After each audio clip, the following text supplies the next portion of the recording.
Bismillahirrahmanirrahim. Anigoo ku hadlaya magaca Xisbiga Muwaadiniinta Soomaaliyeed ahna Gudoomiyaha Xisbiga Dr. Salaad Cali waxaan rabaa inaan ka digo doorashooyinka doorashada dib loo dhigayo amba muddo kororsi in lagu soo kordhiyo Soomaaliya waxaan leeyahay waxay keeni doontaa dhibaatooyin badan oo ka mid yahay qalqal siyaasadeed kaasoo bulshada iyo dalkaba dhibaato weyn u keeni kara. Marka waxaan rabaa inaan ka digo inaysan dhicin doorasho dib loo dhigo iyo muddo kororsi. waddanka Soomaaliya 30 sano ayuu wuxuu ku jiray dhibaato aad u weyn oo ku dhacay waxaa laga soo saarayay 30 sano dambana in dhibaatada laga saaro Soomaaliya oo la gaarsiiyay inay lugaheeda ku istaagto lana tartanto dawladaha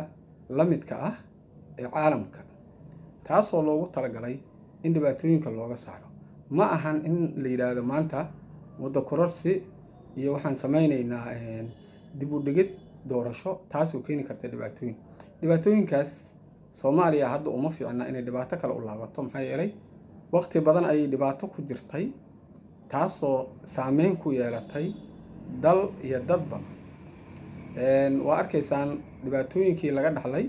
waa dhibaatooyin aad u ballaaran Soomaalidu waxay ku nooshahay meel walbo ay degan tahay iyo iska daarsan tahay Soomaalida u jeedaan ee ka cararta dalka waxaan rabnaa marka dawladda federaalka inaan doorashada aan dib loo dhigin maqashana baaqyada xisbiyada siyaasadda dalka dawlad goboleedyada bulshada rayidka iyo saamileyda siyaasadda kuwaasoo ka wada digayo doorasho dib loo dhigo amba muddo kororsi taas waxaa laga yaabaa inay waddanka saameyn ba'an ku yeelato marka waxaan ka digayaa in la isku dayo in doorashada dib loo dhigo amba muddo kororsi lagu sameeyo taasoo ah in laga digtoonaado dalka iyo dadkana aysan dan u ahayn maadaama laga yaabo inay qalqal siyaasadeed keento Soomaaliyana ay dib u laabato maadaama hore dib ugu laabatay la isku dayo in hadda hore loo soo wado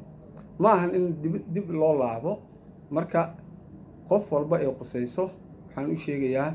inaan la isku dayin in doorashada dib loo dhigo ama muddo kororsi la sameeyo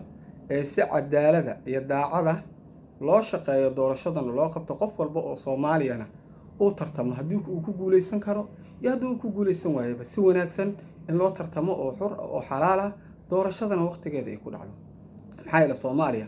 4 sanaba mar baa doorasho la qabtaa taasoo uu qeexaya dastuurka federaalka Soomaaliya taasoo qofkii ku guuleysta doorashada uu dalka u naqanayo madaxweyne amba uu maamulayo dalka laakiin ma ahan in dalkii doorashadii iyo dastuurkii la baalmaro ee la yiraahdo in dib loo dhigo la isku dayo taasi waa ka digayaa waxaan leeyahay yaa la isku dayin dalka horumarkiisa iyo nolosha iyo bulshada ha laga shaqeeyo doorashadana waqtigeeda ha lagu qabto wabillahi tawfiiq